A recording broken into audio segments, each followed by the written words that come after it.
Si vous êtes fatigué des salons de jardin modernes, contemporains, eh bien vous allez adorer la vidéo aujourd'hui puisque on va voir un exemple de salon de jardin dans un style romantique. En fait, il s'agit d'un coin de paradis urbain, un patio aménagé avec plein de végétation et dans un esprit un petit peu nostalgique, romantique. Vous allez adorer, mais avant de poursuivre, n'oubliez pas de vous abonner à cette chaîne puisque vous y trouverez 2 vidéos chaque semaine. Le mardi, une vidéo inspiration, comme aujourd'hui, et le jeudi, plutôt une vidéo conseils, astuces, travaux, ou alors un bilan fait pour mon guide Rénover sa maison sans stress. Alors, on y va maintenant. Venez me rejoindre derrière l'écran de mon ordinateur pour pouvoir voir tous les détails de ce beau jardin dans un style romantique, un patio urbain qui est vraiment très charmant, je trouve. N'oubliez pas de me dire en commentaire qu'est-ce que vous avez particulièrement apprécié dans cet aménagement. Est-ce que c'était plutôt l'espace salon de jardin ou plutôt l'espace repas? Voici donc notre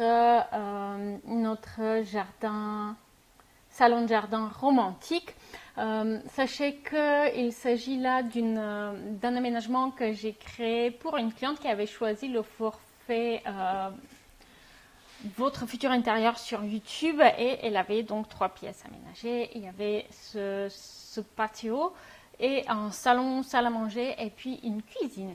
Donc si vous voulez avoir votre forfait, eh bien vous allez sur mon site web miral-lavandier.com et vous allez trouver tous les détails. Et maintenant, ce salon de jardin, en somme, elle m'avait dit qu'elle ne voulait pas un salon de jardin contemporain. Et donc pour créer cette ambiance un petit peu romantique, un petit peu parisienne, parce qu'il s'agit d'un patio qui est à Paris, et pour créer cette ambiance un petit peu décalée, parisienne, romantique, nostalgique, eh bien j'ai cherché à éviter le mobilier de salon de jardin moderne, contemporain qu'on voit maintenant avec ses fauteuils et ses banquettes aux formes carrées et qui sont aussi en fait par ailleurs très imposants, qui prennent beaucoup de place. Et aussi pour créer un petit coin de paradis urbain, j'ai aussi opté pour des éléments qui vont venir délimiter l'aménagement en hauteur et notamment un pergola et puis un voile tendu aux angles de la cour et puis aussi aux abords donc de la pergola. J'ai mis des pots de fleurs qui sont relativement compacts en surface mais assez hauts, qui vont permettre donc de faire pousser des plantes grimpantes. Et puis toute une moitié de la cour a été dédiée à un aménagement un petit peu plus sauvage, un petit peu plus moins formel, avec du gravier au sol et avec des coins de potager qui sont en lien direct avec la cuisine. Donc c'est l'endroit où on va avoir le basilic, la ciboulette, le persil et tout ça. Allez, on va faire un petit peu le tour pour voir. Donc ici on a la table où on va pouvoir faire un repas à l'extérieur avec un pont au-dessus de la table où on va pouvoir accrocher des lanternes solaires. Vous savez, maintenant c'est très courant, les lanternes qui se rechargent avec la lumière du soleil et qui apporte un côté très décalé, très romantique et agréable à l'extérieur.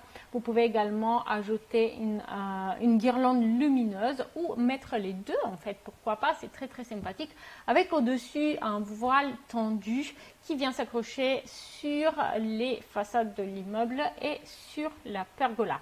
Donc un coin repas très simple avec des pavés au sol, des pavés qui affirment ce côté romantique et nostalgique de l'aménagement.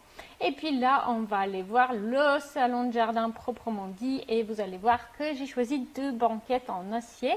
Ces banquettes, elles viennent de chez Maison du Monde et elles sont en fait à la fois très compactes en matière de surface et à la fois elle propose une ambiance très romantique à l'ancien et tout ça, puisque c'est des banquettes en acier que ça rappelle en fait les éléments de fer forgé qu'on avait à l'époque. Et vous pouvez voir qu'on a un fauteuil balançoire qui est suspendu. En fait il a un support et puis le fauteuil qui a une forme de sphère, il est suspendu à son support. Et donc c'est quelque chose qui est très apprécié par les enfants, mais pas seulement. moi j'adore aussi, et aussi qui va apporter un côté un peu bohème à cet aménagement. On a également un petit pergola de relativement petite dimension qui va apporter un côté plus intime à l'aménagement. Et de l'autre côté, comme je vous l'ai dit, on a, oups, là vous êtes en train de faire un sneak peek de son intérieur, mais ça fera peut-être l'objet d'une autre vidéo. Et de l'autre côté, comme vous pouvez le voir, ici on a un côté du jardin qui est, oups, allez, on va revenir un petit peu en arrière, je suis désolée, hop, on a un côté un petit peu plus informel avec du gravier au sol, des pas japonais et des grands bacs potagers où on va pouvoir avoir des herbes de Provence, avoir un coin potager en lien direct, comme je le disais, avec sa cuisine. Vous pouvez voir la porte-fenêtre ici qui donne directement sur la cuisine. Vous pouvez voir un petit coin repas et un frigo qui se pointe. Voilà, allez, j'espère que vous avez apprécié. Dites-moi en commentaire. N'oubliez pas aussi de télécharger votre copie de la checklist de la rénovation. Une checklist qui est faite pour vous si vous avez prévu de rénover, de moderniser, de transformer votre maison ou votre appartement. La checklist, elle a fait ses preuves puisqu'elle a été téléchargée par 4000 personnes à présent et l'accès est immédiat. Donc n'attendez plus, allez récupérer votre copie. Le lien sera dans la description. Merci pour ces quelques minutes que vous venez de m'accorder et je vous dis à très vite en ligne. Salut!